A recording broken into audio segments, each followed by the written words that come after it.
आज हम लोग देखेंगे कि कूलॉम्स लॉ क्या होता है। कूलॉम्स लॉ का उपयोग क्या है। कूलॉम्स लॉ जो होता है वो दो चार्जेस के बीच में फोर्स को निकालने के लिए यूज करते हैं हम लोग। देखो, अगर मान लो कि दो चार्जेस है जो एयर में रखे गए हैं, निर्वात में रखे गए हैं, इंडिविजुअल लोग हैं वो समझ लेगा।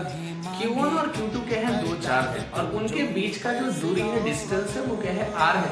तो उन दो चार्जेस के बीच में फोर्स ऑफ अट्रैक्शन जिसको आकर्षण बल कहते हैं और फोर्स ऑफ रिपल्सन जिसको प्रतिकर्षण बल बोलते हैं हम उनको निकालने के लिए बच्चा हम लोग यूज करते हैं।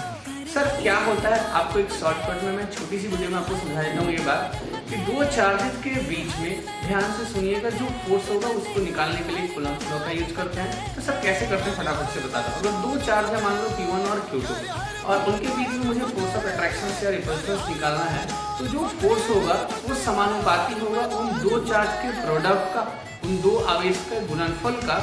और जो डिस्टेंस होगा वो क्या होगा, डिस्टेंस को R से हमने दिखाया है, तो डिस्टेंस क्या होगा, फोर्स के साथ में डिस्टेंस का स्क्वायर जो होगा वो व्युत्क्रमानुपाती होगा किसके लिए, फोर्स के साथ में। तो ये कहता है कूलॉम्स लॉ। और जब प्रोपोर्शनल का साइन हम हटाते हैं तो क्या बन जाता है formula, F is equal to K Q1 Q2 upon R square. और सर K क्या होता है, इलेक्ट्रोस्टैटिक कांस्टेंट होता है, जिसमें हम किसकी बात कर देते हैं कि इलेक्ट्रोस्टैटिक कांस्टेंट का वैल्यू अगर एयर में चार्ज रखा हुआ है तो 1/4 पाई एप्सिलॉन नॉट होता है, या उसको हम लोग 9 × 10⁹ न्यूटन मीटर स्क्वायर पर कूलम स्क्वायर में लिखते हैं। Thank you so much, take care, bye bye.